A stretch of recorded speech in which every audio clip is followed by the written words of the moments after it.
దేశవ్యాప్తంగా యూపీ, బీహార్, ఒరిస్సా, బెంగాల్ లాంటి రాష్ట్రాలతో తెలంగాణ పల్లెల నుంచి కూడా పొట్ట చేత పట్టుకొని కన్న ఊరిని వదిలిపెట్టి కనిపెంచిన ముసలివాళ్ళని కూడా అక్కడే వదిలిపెట్టి చిన్నపిల్లలు వేసుకొని బతుకుదరి కోసం వస్తారు. వాళ్ళు వచ్చి అడ్డా పెట్టేది బాలాజీ నగర్లో, జవహర్ నగర్. ఇక్కడ 5,000కో 10,000కో నెలకు జీతాల మీద పనిచేసేవాళ్ళు, ఇళ్ళల్లో పనిచేసేవాళ్ళు, ఎలక్ట్రిఫికేషన్ కోసం, ప్లంబింగ్ కోసం అనేక రకాల పనులు చేసి జీవించేవాళ్ళు.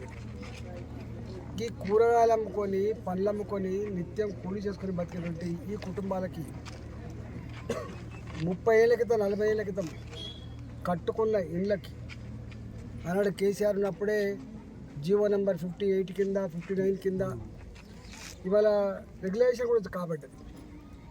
అట్లాంటి దాంట్లో ఈ బాలాజీ నగర్లో ఉన్నటువంటి ఒక కాలనీ అరుంధతి నగర్ కాలనీ.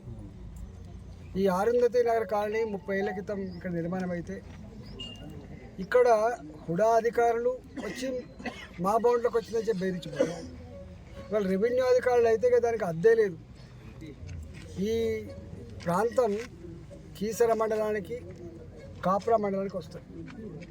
ఇక్కడ ఎంత నెక్సెస్ అంటే ఎంత సంబంధాలు ఉంటాయంటే ఎంఆర్ఓ గారు, ఆర్ఐ గారు, ఇక్కడ కొంతమంది సమాచారం ఇచ్చేటువంటి బ్రోకర్లు, వాళ్ళు ఏ రూపంలో ఉన్నా ఎవడైనా ఇల్లు పాత తిప్పి కట్టుకున్నా, కొంచెం ఎక్స్పాండ్ చేసుకున్నా, లేదా కొంత పాతది జాగా కట్టుకోకుండా మిగిలిపోయిన దాంట్లో కట్టుకున్నా కూడా వాళ్ళకు 50,000 రూపాయల నుంచి 2 లక్షల రూపాయలు చేతులు తడితే తప్ప, అంటే రక్తం తాగుతున్నారు అనుకో, పేదల రక్తం, ఈ 2 లక్షల రూపాయలు వసూలు చేసి ఇక్కడ ఇళ్ళ డబ్బులు కనుక ఇవ్వకపోతే వాళ్ళు నిర్మించుకున్న 30,000, 50,000, లక్ష రూపాయలతో కట్టుకున్న ఇల్లు కూలగొట్టేటువంటి పద్ధతి ఉంది. నిన్న ఇక్కడ హుడా వాళ్ళు వచ్చి ఇది ఇక్కడ దాకా మాది వస్తుందని చెప్పి వాడు మార్కింగ్ చేసిపోతాడు.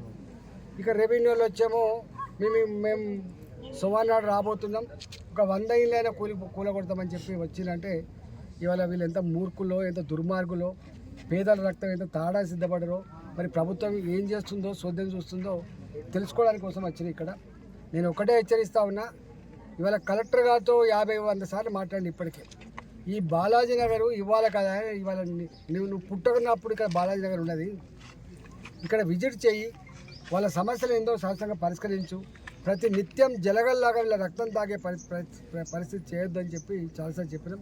అయినా వాళ్ళకు నిమ్మకు నీరెత్తినట్టుగా ఉన్నారు తప్ప, వాళ్ళ చెవి మీద పేరు పాడతలేదు తప్ప, పేదల బతుకులన్నా, పేదల ప్రజలన్నా కూడా వాళ్ళకి పట్టింపు లేని పద్ధతి కనబడతా ఉంది. నేను తప్పకుండా రెవెన్యూ మంత్రి గారితో కూడా చివరిగా మాట్లాడే ప్రయత్నం చేస్తా. రెవెన్యూ మంత్రి గారితో కూడా మాట్లాడే ప్రయత్నం చేస్తా. ఒకవేళ కనుక పిచ్చి పని చేసి ప్రభుత్వం పేదల జోలికి వచ్చి ఇల్లు కొలగొడతా అంటే బీ కేర్ఫుల్ అని చెప్పి హెచ్చరిస్తా ఉన్నా. నేను ఇక్కడ ఎంపీగా ఉన్నా, ఇక్కడ నేను ఎంపీగా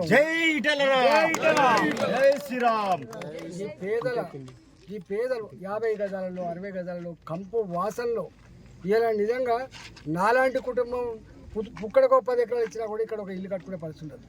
అంటే గంత దీనమైన బతుకులు బతికేటువంటి ఈ పేదలు ఎక్కడో యూపీలో ఉన్న గోరఖ్పూర్ నుంచి వచ్చి ఇక్కడ బతుకుతున్నారు, అరుంధతి నగర్లో. ఎక్కడో బీహార్లో మారుమూల ప్రాంతంలో ఉన్న వాళ్ళు బతుకుతున్నారు. ఎప్పటి నుంచి ఉన్నారమ్మా అంటే మేము 25 ఏళ్ళుగా 30 ఏళ్ళుగా ఉంటున్నారు. ఏం చేసి బతుకుతారమ్మా అంటే అంత చిన్న పని చేసి బతుకుతా అంటున్నారు.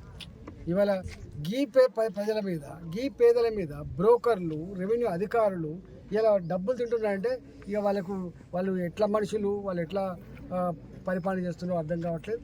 తప్పకుండా దీని మీద కలెక్టర్తో మళ్ళీ మాట్లాడే ప్రయత్నం చేస్తా, అదేవిధంగా రెవెన్యూ మంత్రి గారితో మాట్లాడే ప్రయత్నం చేస్తా. ఇది కనుక కూలగొడతా అంటే దీని సంగతితో చెప్పడానికి నేను కూడా రేపు మండే నాడు ఇక్కడనే ఉంటాను.